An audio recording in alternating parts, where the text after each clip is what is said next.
Oi, sou Noboru Ono. Me perguntaram, né, sobre se vale a pena a parte de cutelaria, a parte de aulas de artes marciais, que a pessoa sonha em viver disso. Bom, vamos ser. Eu vou tentar falar o meu exemplo e a forma como eu penso, tá? Muitos vão discordar, cada um tem sua própria opinião e sua experiência, tá? Então é uma parte muito delicada, mas vou tentar ajudar as pessoas a ter uma visão administrativa financeira, beleza? Segue agora os apoiadores. Noboru Ono, espadas, arcos e balestras. Rapido Ronin, mestre Moacir. Fábio Amato, Totsuzen Ryu Goshinjutsu, defesa pessoal. Físicos Fit, academia de musculação e jiu-jitsu. Buscan Ryu Dojo. Votuporanga. Professor Leonardo, Kung Fu Shaolin. Ninjutsu, arte ninja e samurai, mestre Ferrara. Edson Secon, cutelaria e instrutor Rapido. Pro Fight, lá na Liberdade, no prédio da Sombra. Gorilás Imports, atacado e varejo. Bom, vamos lá. Eu dou aula há mais de 30 anos. E não só na parte de artes marciais, mas também de informática. Dei aula de informática durante 14 anos e nunca trabalhei numa única empresa. Eu sempre tive trabalhos alternativos, paralelos, mas um nunca conflitava com o outro. Então, isso daí é uma experiência que eu tive da minha família. Então, minha família vem do comércio. Meu pai, logo no início, ele era tintureiro. Conheceu minha mãe também, era de família de tintureiros. Muito legal, os dois se uniram. E o sonho da minha mãe era ter uma loja de roupa. Mas era difícil. Até com filhos, tudo mais, pequenos, então era muito difícil. Então, eles tinham a própria tinturaria. O que o meu pai falou: vamos investir nas roupas, mas não dá para ter uma sede, uma loja física. Então, o que aconteceu? Eles pegaram um pouquinho de capital, foram lá no Brás, compraram algumas peças e meu pai continuou tocando a tinturaria. E minha mãe vendia roupa de porta em porta, era sacoleira. Então ela usava conhecidos, vizinhos, ia de porta em porta, vendia roupa. Ela vendo que estava tendo retorno e aumentando a freguesia, com isso eles foram investindo neles próprios. E meu pai cuidando da tinturaria, tocando sozinho. E minha mãe, é claro, ajudava ele em outros horários, que não fazia a parte das vendas. E meu pai também ajudava ela também na hora que estava disponível da tinturaria. E vice-versa, um apoiando o outro. Então, com isso, eles puderam alugar um imóvel, um salão. No início era pequenininho. E aí minha mãe começou a tocar. Meu pai ajudava meio período e meio período ficava na tinturaria. Logo depois, a loja conseguiu se fortalecer sozinha. Aí meu pai parou com a tinturaria e tocou só a loja de roupa durante um período. Logo em seguida, meu pai já sempre pensando, pô, precisamos ter 2 negócios. Abriu uma papelaria.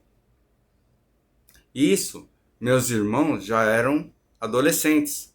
Aí eles puderam ajudar. Minha irmã ajudando minha mãe e meu irmão ajudando meu pai. Na verdade, eles faziam com que os filhos tivessem experiência comercial, tivessem a experiência de contato com o público, saber conversar, saber negociar, trabalhar financeiramente. Então a gente teve essa experiência. Do mesmo jeito, quando eu fiquei adolescente, meu pai já abriu uma mercearia onde ele tocava junto comigo. Então, essa experiência de vivência de comércio eu acabei obtendo da visão dos meus pais, sempre de ter 2 negócios ao mesmo tempo. Bom, durante a mercearia eu tinha um sonho de ter uma bicicleta, só que por mais que a gente tinha loja, a gente não tinha dinheiro sobrando. Sempre comércio é muito alto e baixo. Tem um dia que você vende, tem um dia que você tem que pagar para trabalhar. Então, com isso, meu pai não tinha condições de me dar uma bicicleta. E eu sonhava em ter uma bicicleta. Com algumas ideias, o que eu comecei a fazer? E com o apoio também do meu pai. Eu recebia uma pequena mesada, às vezes. Algumas vezes eu pegava papelão e vendia, alguma coisa assim. E fazia... O que eu fazia? Eu ia no ferro velho e comprava peças enferrujadas, peças de bicicleta. E comecei a aprender, sendo autodidata, a mexer numa bicicleta. E eu consegui montar minha primeira bicicleta. E aí, com isso, eu acabei tendo a experiência. O pessoal, os vizinhos olhavam assim, nossa, você restaurou essa bicicleta do zero, né? Eu falei, tava enferrujado, lixei, pintei, montei. Algumas peças eu tive que ir na bicicletaria comprar, porque não tinha como comprar uma usada que não dava para reaproveitar, tipo câmara de bicicleta, não tem como aproveitar uma usada. Então, aí eu comprava, tal, montava. Aí eu montei, o pessoal gostou. Teve gente que me falou, vende pra mim. Eu analisei o custo, tudo mais, eu vendi. É claro que eu andei, né? Aproveitei minha juventude e tal. Mas, tipo assim, aquilo lá me chamou a atenção. Poxa vida. Agora, com esse dinheiro, eu posso comprar mais peças lá no ferro velho. E foi assim que teve uma vez que chegou a ter 5 bicicletas no quintal. E fora isso, eu fazia pintura de bicicleta para os vizinhos. Ou até conserto de câmara de bicicleta. Virou uma bicicletaria do lado. Então, eu tinha a mercearia, onde eu tomava conta. E quando não tinha freguês, eu cuidava das bicicletas, que eram no quintal do lado. E dava para eu tocar os 2 ao mesmo tempo. Então, além de ter a mercearia, que era um negócio com meu pai, eu tinha meu próprio negócio de bicicletas. E com isso, eu aprendi a fazer um monte de coisa.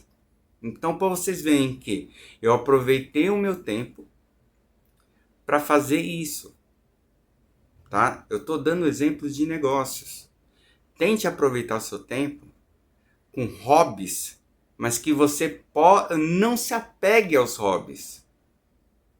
Entendeu? Pense que aquilo lá é um trampolim. Não tem como você subir rápido, tá? Para quem sobe rápido, vamos dar um exemplo, elevador. Eu posso subir de elevador Só que, se o elevador quebra, você vai depender dos outros. Nessa hora, será que vai ter alguém para te ajudar? Então, e se o elevador cai? Você cai de vez. Vai pro fosso. Eu prefiro subir de escada. Degrau por degrau. Se eu tropeço, volto 1 ou 2 degraus e volto devagarzinho e tento me restabelecer. Então esse é o meu exemplo. Vamos lá. Por exemplo, eu fazia faculdade aos meus 20 anos. Aliás, eu entrei na faculdade com 17. Passei no concurso público com 18, porque o que acontece? Se eu estou estudando para o vestibular, por que eu não posso estudar para um concurso público ao mesmo tempo? E foi o que eu fiz. Se eu estou estudando, tá toda a memória tudo fresquinha para o vestibular, também vai servir para o concurso público. E foi o que aconteceu. Aos 17 passei no vestibular, aos 18 passei no concurso público. Reaproveite o seu conhecimento. Reaproveite o que você tem de fresquinho, de potencial naquele momento. Não desperdice. E com isso, eu consegui pagar a minha faculdade. Paguei minha faculdade, então eu estudava e trabalhava ao mesmo tempo. Quando eu me formei, falei, poxa vida, estou com esse tempo sobrando. O que eu vou fazer? Pensei em dar aulas. Aí comecei a dar aula de informática, no período noturno. Então eu dei aula na SOS Computadores e Databyte. Alguns nunca vão ouvir falar, outros vão reconhecer pelo nome. Então dei aula durante 14 anos. Então, eu trabalhava em paralelo.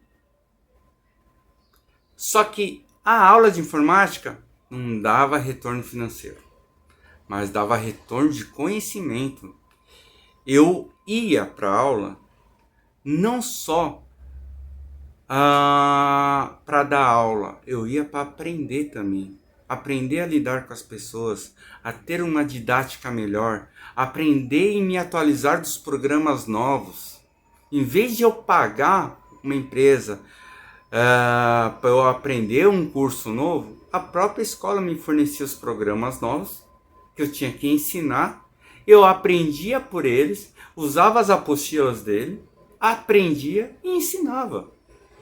Então, para mim, o retorno de conhecimento era muito importante. Tanto é que eu sou formado em contabilidade e administração. E trabalho na área de TI. A área de TI foi originada de tanto estudo que eu tive na área de informática que eu dava aula. Ela me proporcionou estar onde estou hoje.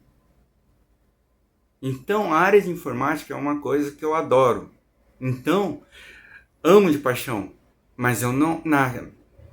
Em 1997, 96, nem tinha microcomputador aqui. Né? Então, era raridade. E às vezes era caro pra caramba naquela época. Então... é muito interessante isso daí. Então, às vezes, o seu hobby pode ser um trampolim para o futuro. Então, tipo assim, em paralelo, eu praticava artes marciais também. E gostava de espada, só que naquela época, espada aqui no Brasil era muito difícil. Aí eu comecei a pensar, por que eu não vou fazer a minha própria? Eu tinha feito uma quando eu tinha 13 anos e não achei difícil. Aí eu falei, aliás, não fazia só espada, fazia um monte de brinquedinhos. E com isso eu falei, depois que eu me formei, depois que eu dava aula, eu ainda tinha alguns horários livres de final de semana. Então, vou tentar fabricar uma espada. E comecei a fazer. Fiz as minhas espadas, comecei a fazer sociedade com alguns amigos que tinham oficina, porque eu não tinha oficina. Então, eu ensinava para eles como tinha que fazer, né? Que eu já tinha uma experiência com espadas, já tinha uma ideia. E aí foi começando a fazer as minhas espadas inicialmente, que eu não visava a beleza. Eu visava, primeiramente, segurança. Espada decorativa não tem segurança nenhuma. É um perigo. Pode ser bonita, mas é um perigo.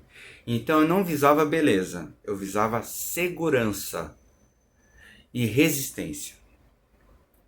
Então, com isso, as minhas primeiras espadas foram feitas, né? E muitas escolas curtiram o modelo da espada, entenderam o porquê da espada ser não tão bela, mas ser eficiente, ser segura. E com isso eu comecei a vender espadas também. É claro que com isso eu parei de dar aula também. Que aí faltou tempo. Mas até então eu já estava trabalhando na área de TI, então eu estava muito satisfeito. E com isso eu comecei a área de TI e também a parte de espadas, tanto na parte de aulas, né, como também na parte de fabricação. E com isso, realmente, no início, tinha mês que me rendia um valor muito mais que meu salário. Mas é o seguinte, eu parei e pensei, não vou largar meu emprego regido por CLT, que eu tenho aposentadoria, que eu vou poder ter aposentadoria, ter INSS, vou ter convênio médico, vou ter um monte de regalias, do que ser um autônomo e vender espadas, pensando que isso daí vai ser sempre. Não, comércio nunca é sempre. Agora, o seu salário mensal, isso é sempre. E por quê? Vejamos. Se eu ficar doente na empresa, eu tenho licença, até por 15 dias. Então, eu vou ter tempo de me recuperar, voltar, vou ter atestado médico, tudo mais, comprovando que eu realmente estou doente. Agora, se você é autônomo, você não recebe nada. Outro, você ainda vai ter despesas. Então, imagina assim, 15 dias na empresa, você fica de licença médica. Quando você volta, você vai ter o seu salário bonitinho, sem dizer que você deve ter usado convênio médico. Então você não vai ter despesas extras, a não ser com medicamento. Agora, se você é autônomo, você, além de não ter receita, você ainda vai ter despesas com médico e assim por diante. Então, falei, não, vou manter os dois. Mas o primordial é o meu CLT, minha empresa. A empresa onde eu trabalho. Sou empregado, sou funcionário, sou colaborador. Segundo, fica a parte artesanal das espadas. Ah, vendeu, vendeu. Se não vendeu, tranquilo. Eu tenho meu dinheiro para pagar minhas contas. Entendeu o que eu quero dizer? Porque eu sempre pensei em paralelismo, mas que um não afete o outro. Tá? E sempre tenha prioridades. Então, a prioridade sempre é a empresa onde você trabalha. Que você sabe que tem aquele salário mensal. E aí, em segundo, a parte dos hobbies. Das espadas, artesanal, parte autônoma, desde que um não afete o outro, tá? Por isso que todos que me procuram para fazer restauração, eu falo, ó, eu vou fazer nos meus horários vagos. Por isso que demora um pouco, né? Então, essa dica que eu dou. Pense no seu futuro. Por quê? Se você vai trabalhar como autônomo, o que acontece?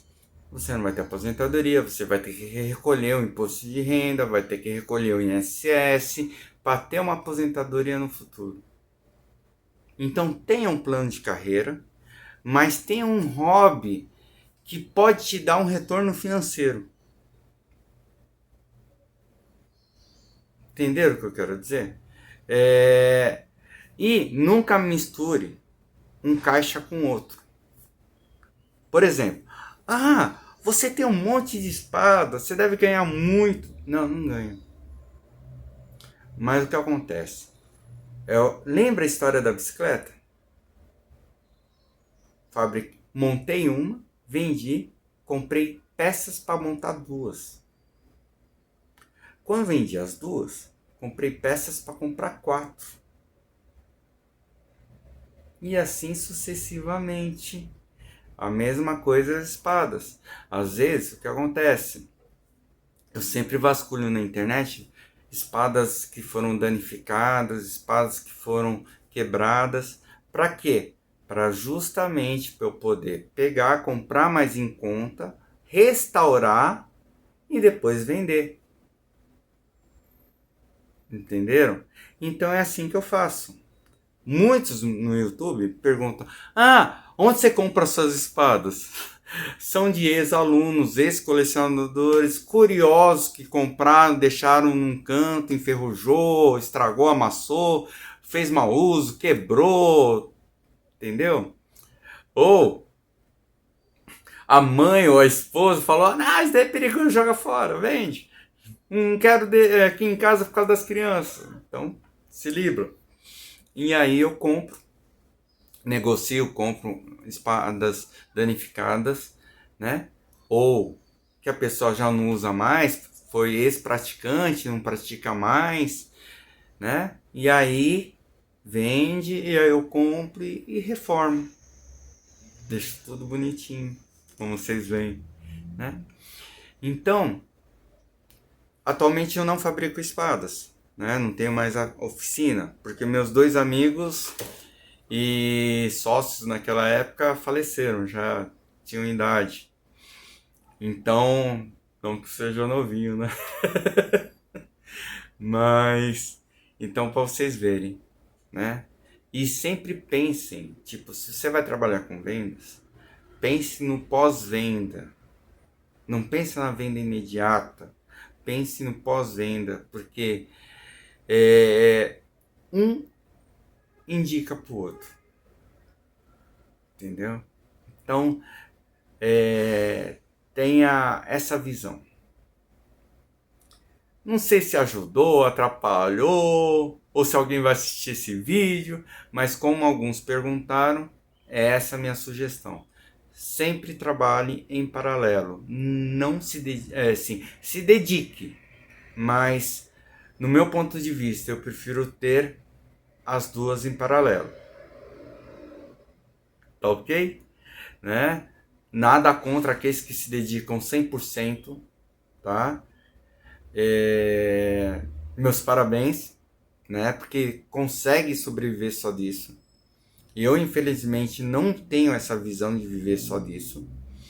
Então, eu sempre trabalhei em paralelo. E eu quero permanecer dessa maneira, sempre tendo 2 formas de rendimento, né? Então, uma para aumentar minha própria coleção, né? Por isso que é hobby, mas também a repassar, ajudar as pessoas a adquirirem a primeira espada de uma forma segura, uma espada que dê para o uso de treinos. Valeu, pessoal!